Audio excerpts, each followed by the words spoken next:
इस कार्यक्रम के पुण्यार्जक हैं भामाशाह श्रीमान शोभागमल जी कटारिया, श्री राजेंद्र जी, श्री रोहन जी, श्री रौनक जी, श्री मानस जी, श्रीमती नीलम जी, श्रीमती अमिता जी कटारिया एवं समस्त कटारिया परिवार, अहमदाबाद, गुजरात। हमने अपने जीवन में ये एहसास किया है कि बुलाए सुख आता नहीं है। चाहे कितना ही हम सुख का आह्वान करें, सुख का आह्वान करने से, सुख को बुलाने से सुख आता नहीं है और धक्के से दुख जाता भी नहीं है। कोई धक्का मार दे और दुख निकल जाए, ऐसा होता नहीं है। बुलाने से सुख आता नहीं और धक्के से दुख जाता नहीं। वास्तव में सुख और दुख अपने ही विचारों की निष्पत्ति है। हम अपने विचारों के अनुसार ही सुखी और दुखी हो जाते हैं। वही घटना, वैसा ही माहौल, पर एक ज्ञानी सुखमय आनंदमय परिणामों को करते हुए आनंदमय जीवन जी रहे हैं और दूसरी तरफ अज्ञानी किंचित भी प्रतिकूलता आती है तो दुखमय जीवन व्यतीत करता है। कभी कभी तो ऐसा होता है कि कोई दुख भी नहीं है, लेकिन दुखमय जीने की आदत पड़ गई है तो पुरानी बातों को याद करते हैं, निकालते हैं। एक दूसरे को कोई ढूंढता है कि कोई मेरी बातों को सुन ले, उसको बुलाते हैं, बिठाते हैं और कहते हैं सुनो तो सही मेरे जीवन के दुख की क्या बताऊं मैं तुम्हें। अभी है क्या? नहीं, अभी कुछ नहीं, अभी तो 5 उंगली घी में है, सुखमय जीवन चल रहा है। लेकिन क्या करें, दुखमय जीवन जीने की आदत जो पड़ गई है, चैन से बैठ नहीं पाता है, शांति से जी नहीं पाता है, तो पुरानी बातों को कुरेदता है। पता है, आज से 15 साल पहले की घटना है, उसने ऐसा ऐसा किया था मेरे साथ में, और सुबह सुबह करके रोने लगता है, रोता है, रो रो करके सुनाता है और इतना तड़फता है और कहता है देखो अभी भी मेरे शरीर में रोंगटे खड़े हो गए हैं, इतना दुख है, इतना दुख है। काहे को दुख कर रहे हो? वो तो चला गया वो पीरियड, अब याद करने का क्या औचित्य है। लेकिन बड़ा मजा आता है दुख को सुनाने में भी। एक अंदर में मैं भी दुखी था। अरे दुखी था तो उसमें सुख वाली बात कौन सी है, कौन सी आनंद वाली बात है? लेकिन उसमें भी एक मजा आता है, इस जीव को अच्छा लगता है। पता नहीं क्या सोच है। जबकि आचार्य भगवान कुंद कुंद स्वामी कहते हैं तो एवरी टाइम, हर समय सुख स्वरूप है, हर समय सुख स्वरूप है, अभी भी सुख स्वरूप है। जो चर्चा, जो वार्ताएं, जो बातें तुम्हारी आत्मा को ठेस पहुंचाए, दुख पहुंचाए, पीड़ा की गहराई में ले जाए, क्यों याद करते हो तुम उन्हें? मजा आता है। कभी कभी दुख का भी मजा आता है, हाँ, दर्द का मजा आता है। मीठा सा लगता है वो दर्द, पता चलेगा अभी मीठा दर्द लग रहा है, लेकिन जिन भावों से तुम कर्म बांध रहे हो, वो जब ऐसा तीखा दर्द आकर के चुभेगा ना तुम्हें, उदय में आएगा, तब पता चलेगा दर्द तो दर्द ही होता है, वो मीठा नहीं होता। लेकिन व्यक्ति सोचता है क्योंकि वर्तमान में दर्द नहीं है, दुख नहीं है, पहले था, उसको सुनाता है, सुनाने से बढ़ता है। पुराने लोग कहा करते थे कि दुख को सहो कहो नहीं, सहो कहो नहीं, कहने से दुख बढ़ता है। जो कहोगे वो बढ़ेगा। सुख को कहोगे, सुख की चर्चा करोगे, सुख की वार्ता करोगे, सुख स्वरूप की बातें करोगे तो तुम्हारा सुख बढ़ेगा। और दुखों की बातें करोगे, नफरत की बातें करोगे तो नफरत बढ़ेगी, प्यार की बातें करोगे तो प्यार बढ़ेगा। आप क्या बढ़ाना चाहते हैं? क्या च्वाइस है तुम्हारी? हम तो प्यार बढ़ाना चाहते हैं, सुख को बढ़ाना चाहते हैं। और 24 घंटे में दुख की बातें कितनी करते हो बताओ? भूलते नहीं हो तुम दुख? सालों पहले कहा था, किया था, हुआ था दर्द, आज भी याद कर रहे हो। कुरेद कुरेद करके बड़ा मजा आता है तुम्हें दुखी रहने का। क्या जिंदगी है? अभी हम सिर्फ कहते हैं कि हमें सुख चाहिए, सुखमय रहना, और उसके लिए दिन रात पुरुषार्थ करते हैं, लेकिन सुखमय जीने की कला जानते ही नहीं है। आचार्य भगवान कुंद कुंद स्वामी कह रहे हैं एयत्त निश्चयगतो एकत्व निश्चयगत आत्मा समो, यानी आत्मा सर्वत्र, सब जगह सुंदर है। लोक में कहीं पर भी चले जाओ, एक अकेली आत्मा सर्वत्र सुंदर है, आनंदमय है, शांति है, चैन है। लेकिन माता जी अकेले तो नहीं रह सकते, हमें बहुत डर लगता है। ऐसा लगता है जैसे घर खाने को दौड़ रहा हो। हाँ, बहुत डर लगता है। और ज्ञानी कहते हैं कि हमें अकेले में ही आनंद आता है। एक से दो हुए कि हमारा आनंद सुख चैन छीन जाता है। बोलो क्या सोचते हो आप? अकेले तो हम नहीं रह पाते, बिल्कुल मन ही नहीं लगता अकेले। परिवार के लोग आ जाते हैं, रिश्ते नाते आते हैं, क्या अच्छा लगता है, इतना बढ़िया लगता है, क्या बढ़िया लग रहा है। दिन भर व्यर्थ की बातें होती हैं, कर्मों का बंधन होता है और कुछ नहीं, उन्हीं बातों बातों में समय निकल जाता है, पता ही नहीं चलता। अज्ञानी को व्यर्थ की बर्बादी का समय पता ही नहीं चलता और आत्मा बर्बादी की तरफ दौड़ता चला जाता है, दुर्गतियों की ओर चला जाता है, पता ही नहीं चलता। ज्ञानी जीवों को अनंत काल अकेले रहना है। जैसे सिद्ध भगवंतों को सादी अनंत काल तक के लिए, अब तो शाश्वत काल तक के लिए अकेले ही अकेले रहना है। क्यों? जो अकेले में आनंद है वो मेले में आनंद नहीं है। मेले में गया तो झमेले में पड़ा और मेला ही मेला हुआ, और अकेले में आया तो अपने आप में रमने लगा। इतना सब कुछ सुनने के बाद भी क्या च्वाइस है तुम्हारी माता जी? हम अकेले नहीं रह सकते, नहीं रह सकते। चाहिए घर परिवार, चाहिए बच्चे चाहिए। हाँ अच्छा लगता है, आवाज़ें आती रहती हैं तो हमको अच्छा लगता है, निर्भयता भी रहती। अकेले सोते हैं ना तो रात को अगर एक चूहा भी फुदकता है तो डर लगता है, पर आजू बाजू सब लोग रहते हैं तो डर नहीं लगता। चाहे कोई घुसने की भी कोशिश करे तो हमें लगता है कि हम सब है ना, लूटेगा तो सबको लूटेगा, मरेंगे तो सब मरेंगे, अकेला तो नहीं मरूंगा। आप क्या सोचते हैं सबके बारे में? अगर सबको रोग घिर जाए तो चिंता नहीं, सबको रोग हो रहा है कोई बात नहीं, लेकिन अकेलों को हो जाए तो बड़ा टेंशन होता है। सब दुखी है, कोई बात नहीं। आचार्य भगवान कहते हैं तुमने अपने सुख स्वरूप को जाना नहीं है तो दुखमय हो, आकुलता में हो। और जितने भी अज्ञानी जीव हैं उन्हीं के ही मेले में तुम जीते हो तो क्या पाओगे? बहुत सुंदर पंक्तियाँ सुनी थी काफ़ी वर्ष पहले, आज स्मरण में आ रही हैं। जिंदगी के मंडप में हर खुशी गंवारी है, किस से मांगने जाए हर कोई भिखारी है, किस से मांगने जाए हर कोई भिखारी है। क्या पंक्तियाँ लिखी हैं। कल भी मन अकेला था, आज भी अकेला है, कल भी चेतन अकेला था, आज भी अकेला है। जाने तेरे कर्मों ने ये कैसा भ्रम खेला है, कुछ समझ में नहीं आ रहा। हे अकेला, सुख भोगते हो अकेले भोगते हो अपना, बोलो।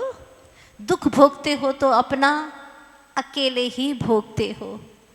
अगर माँ के गर्भ में पल रहे 2 या कि 3 बच्चे भी हों तो क्या माँ अपने कर्मों को बच्चों को प्रदान कर सकती है? बच्चे अपने कर्म को क्या माँ को प्रदान कर सकते हैं? नहीं। माँ के गर्भ में रहते हुए भी बच्चों का कर्म अलग, उसमें भी अगर 3 है तो तीनों का कर्म अलग। एक दुबला पतला है, रोगी है, दूसरा हष्ट पुष्ट है, तीसरा सामान्य है। क्या कर्म है? सभी के कर्म भिन्न भिन्न है। ये जीव अनंत काल से अकेला ही है। कल भी ये अकेला था, आज भी अकेला है। ये तुमने मान रखा है कि मेरा इतना बड़ा परिवार, माता जी 4 बसे भर जाए इतना बड़ा परिवार है हमारा, बहुत बड़ा परिवार है। हमारा आशीर्वाद मत जोड़ना, ध्यान रखना। हाँ हाँ, ये भी जोड़ देते लोग आपके आशीर्वाद से, सब 4 बसें भर करके। हमने तो सदा आशीर्वाद दिया कि अकेले रहो, अकेले ही काम होना है तुम्हारा। Flight of the lawn to the lawn, अकेले की तरफ अकेले की यात्रा करो। अकेले रहोगे तो अकेले की तरफ यात्रा करके सिद्धालय में जा बसोगे। और इसी झमेले में रहोगे कि मेरा ये भी है, वो भी मेरा है, ये भी मेरा है। जहाँ तक मेरा मेरी है वहाँ तक हेरा फेरी है, और जहाँ तक हेरा फेरी है वहीं पर जगत की फेरी है। संसार की फेरी लगाते रहोगे। तुम हेरा फेरी इतनी सारी क्यों कर रहे हो? क्या करें माता जी, परिवार है तो करना ही पड़ता है। जब तक मेरा मेरी है तब तक हेरा फेरी है। जब तक मेरा मेरी मानते रहोगे, हेरा फेरी करते रहोगे। आप दुनिया में अकेले होते, अकेले, पूरी दुनिया में अकेले। ये पाप करते क्या? बोलो बोलो, आवाज दो अपने भीतर और समाधान बताओ। आप अकेले होते दुनिया में तो क्या तरह तरह के कपड़े पहनते? किसके लिए पहनते हो?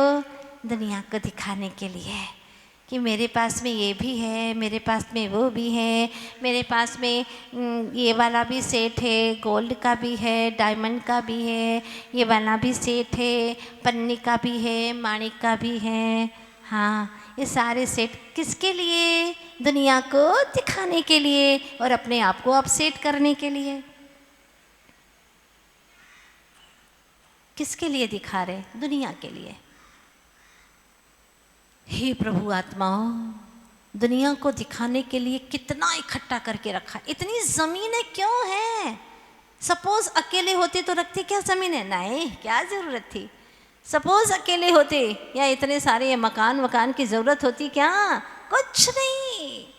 दुनिया है, आप सोच रहे हैं कि दुनिया है, उसको दिखाना है। और हमारे महान संत आत्माएं, उनके लिए अब दुनिया ना कुछ रह गई है, कुछ नहीं है उनकी दुनिया में। प्रभु और बस वे अकेले रह गए। स्वयं और स्वयंभू जिसकी दुनिया में है वहाँ कुछ भी दिखाने की आवश्यकता ही नहीं है। जिसकी जितनी दुनिया लंबी चौड़ी है, मेरा मेरी है, उतना ही वह दिखावा ज़्यादा करेगा, इतना दिखावा करता रहेगा। किसके लिए दिखावा कर रहे हो? पहले के समय की घटना है। नया नया फ़ोन आया था और घर पे रखा बड़ा व्यक्ति था, सबको दिखाना चाहता था कि मेरे घर में फ़ोन आ गया है। आसपास के पड़ोस के लोग देखने आते थे, फ़ोन अच्छा ऐसा है, फिर वो लगाते थे, हेलो हेलो करते थे। बड़ा व्यक्ति लगता था, क्या हिलाने में बड़ा व्यक्ति मानना, लेकिन दिखाते थे हेलो। सामने वाले लोग समझते बड़ा आदमी है भाई ये तो, हाँ इसके यहाँ पर टेलीफोन आ गया है। तो वह भी दिखाने के लिए उठाया उसने। और दूसरी ओर से अभी कनेक्शन जुड़ा नहीं था उसका। हाँ, वो कनेक्शन जोड़ने वाला व्यक्ति भी आकर के बैठा हुआ था, लेकिन इसके पहले बहुत सारे लोग, आस पड़ोस के लोग देखने के लिए आए थे कि आप बात कैसे करते हैं। उसने बात की, लोगों को बुद्धू बना रहा था। हेलो, हाँ और कैसा क्या चल रहा है, ऐसा वैसा बहुत सारी बातें की। लोग बड़े खुश, वाह देखो कितनी अच्छी बात हो रही है, कितने किलोमीटर दूर और आज यहाँ पर घर पे बात हो रही है, बड़े खुश हो रहे थे। इसके बाद में उसने जैसे ही रख करके और बात की और पूछा, हाँ भाई साहब आप कैसे आए, आप कहाँ से आए? क्योंकि वो अननोन व्यक्ति था। उससे पूछा आप कहाँ से और क्यों आए हैं? तो उसने कहा सब आप ही ने बुलवाया था ना, तो मैं ऑफिस से आया हूँ, आपका फ़ोन का कनेक्शन करने के लिए आया हूँ मैं। बेचारे का मुंह तो इतना सा हो गया। दिखावा अच्छी बात नहीं है, कहीं ना कहीं पकड़े ही जाते हैं, है ना। इसीलिए क्या दिखावा करना, प्रभु तो सब जानते ही हैं। जो व्यक्ति का जितना संसार मिट गया, घट गया, उतना ही वो कम परिग्रह रखेगा, कम वस्तुएं रखेगा, कम से परिचय रखेगा, क्योंकि उसका सारा संसार जो इतना बड़ा था उसने उसको घटा दिया है, व्रती बन गया है। और जितना व्रती होगा उतना ही निवृत्ति मार्ग को चुनेगा, निवृत्ति को प्राप्त करेगा। और जितनी निवृत्ति होगी उतनी ही प्रभु के प्रति उसकी परिणति निकटतम होगी, सन्निधि बनेगी। दुनिया से संबंध छूटे तो प्रभु से संबंध जुड़े, दुनिया से संबंध टूटे तो गुरु से संबंध जुड़े, वरना दुनिया की खबरों में कहाँ प्रभु दिखाई देते हैं, कहाँ है ना खबरों की रेल पेल में, खबरों की रेल पेल में अपनी खबर कहाँ, जब हर खबर हो बंद तो निज की खबर मिले। जब दुनिया की सारी खबरें बंद हों तो अपनी खबर मिले। दिन भर दुनिया से कितना मैसेज, कितनी बातें, पता नहीं कितना संबंध जोड़ते हो, कितनी बातें करते हो, आत्मा थक जाता है, थक जाता है, अपने ही निकटतम प्रभु से मिल ही नहीं पाता। अनंत काल से मेरा प्रभु प्रतीक्षा में है कि कब मुझसे बोले, कब श्रद्धा के तार जोड़े और मुझसे वार्तालाप करे। मगर अफसोस कि हमें अपने ही निकटतम प्रभु से, निकटतम क्या, मैं ही मुझ में बसा हूँ, उसी से वार्तालाप करने के लिए फुर्सत नहीं है। सोचो ना, जो घर की बहू घर के लोगों से तो मुंह चढ़ा करके घूमती रहे और आस पड़ोस के लोगों से बहुत प्यार से बोले, तो सारे लोगों को चाहे सास कितना है भी सुनाए कि मेरी बहू बहुत बेकार है, बात नहीं करती है, मुंह चढ़ाती है, अच्छा व्यवहार नहीं है, क्या पड़ोस के लोग, रिश्तेदार उसकी बात को कभी सच मानेंगे? नहीं, तुम्हारी जैसी बहू तो किसी की बहू नहीं, क्या व्यवहार है, हाँ इतना अच्छा व्यवहार, इतनी मीठी बोली, परायों के लिए मीठी है, अपने लोगों के लिए भयंकर कड़वी गोली है कुनेन की, क्या बताएं। पर कौन बात मानेगा। आचार्य भगवान कहते हैं ऐसा ही अफसोस है कि तू अपने आप से वार्तालाप नहीं करता 24 घंटे में भी 24 सेकंड के लिए कि मैं चैतन्य आत्मा हूँ, मैं ज्ञायक ध्रुव आत्मा हूँ, मैं ज्ञान दर्शन स्वरूपी स्वयं का ज्ञाता, स्वयं का दृष्टा, ऐसा शक्तिवान मैं आत्मा हूँ। इसके लिए कोई विश्वास नहीं, कोई वार्तालाप नहीं, दिन भर पर से चर्चा, पर का ही काम। 24 घंटा किसका काम करते हो आप बताओ? पर का काम, बॉडी का काम, शरीर का काम। और शरीर को जिसने उत्पन्न किया, शरीर को जिसने रमाया, बस उसी के कामों में पड़े हुए हैं। शरीर को रमाने वाले पति पत्नी, इनके लिए, शरीर को जन्म देने वाले माता पिता, शरीर जिससे जन्मा उससे और जो जन्मे भाई बहन, उन्हीं के लिए पूरी तरह से रमा हुआ है। इस कार्यक्रम के पुण्यार्जक थे भामाशाह श्रीमान सौभाग्यमल जी कटारिया, श्री राजेंद्र जी, श्री रोहन जी, श्री रौनक जी, श्री मानस जी, श्रीमती नीलम जी, श्रीमती अमिता जी कटारिया एवं समस्त कटारिया परिवार, अहमदाबाद, गुजरात।